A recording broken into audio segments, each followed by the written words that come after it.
Okay, first of all, I'm gonna start with some rebuttals. Silence. Okay.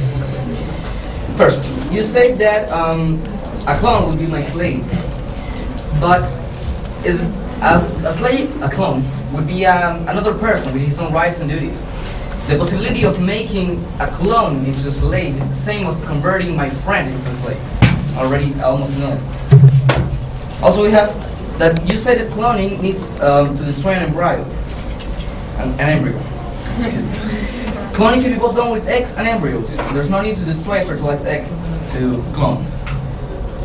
Also, you said that cloning could be a replacement or a danger for natural reproduction.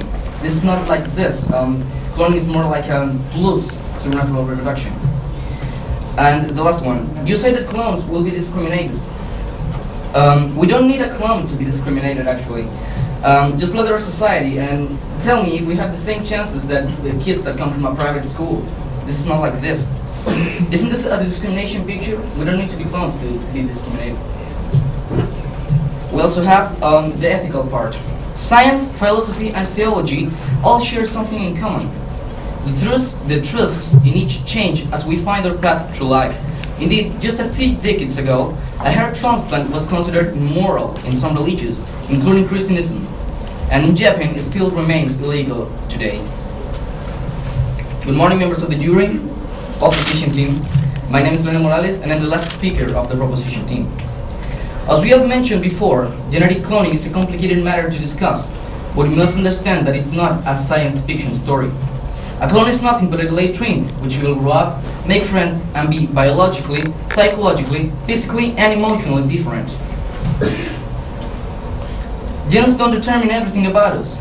There are environmental factors and random events which affect directly in human development. We have four main arguments that we stand for. First, repair kits and solution for damaged organs. Using DNA of the same person who has damage on an organ will fully help him without the risk of rejection or incompatibility issues.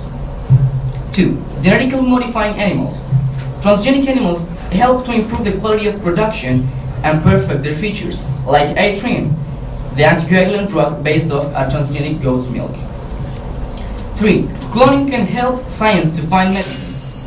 Since cells contain DNA, they have the ability to reproduce. This way we can use eggs and not embryos to clone. Fertility treatment. When in vitro fertilization needs a sperm to get to an egg, cloning just needs DNA of the person to clone, nothing else. This is more accurate than in vitro method. If we do not take the risk, we'll get trapped in the past. Cloning is the future, and the future is now. Thanks.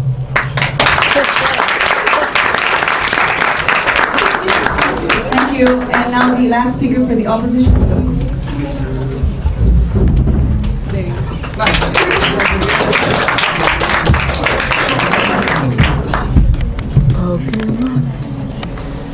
Good morning, my name is Andres Valdez, and our conclusion is that genetic cloning should be banned. You say that in US genetic cloning has been allowed, but in 2001 the US House of Representatives voted to institute a federal ban on human cloning. We are talking about humans, and life is not a fiction. Do we deserve the power of giving life or manipulating it? Clones are not like twins. And have you thought about overpopulation? Besides, not all are going to have access to cloning. This is not just about medicine and experiments. Why? Simple. Is it a certain science? Is it looking for everyone's benefit, or just it is a matter of power? Is there freedom in the right to decide about someone's life? Can we call it life? Can anybody answer all these questions? No? Well, my dear opponent team and audience, that's the reason genetic cloning should be prohibited, because there is not enough people or proof that assure us cloning as the solution to medical problems. Besides, we, as a team, consider that it's important to value life, looking for the common good.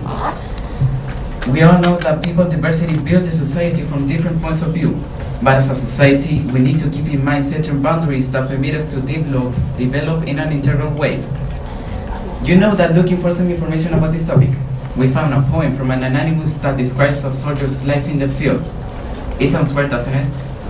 But we conclude that this is the best way to show why genetic cloning should be prohibited. The title says, who cares if a soldier dies? In this case would be, who cares if a clone dies?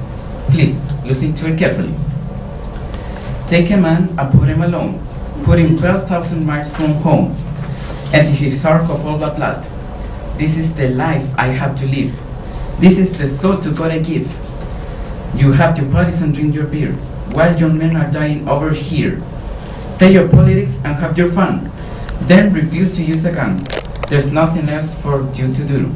Then I'm supposed to die for you?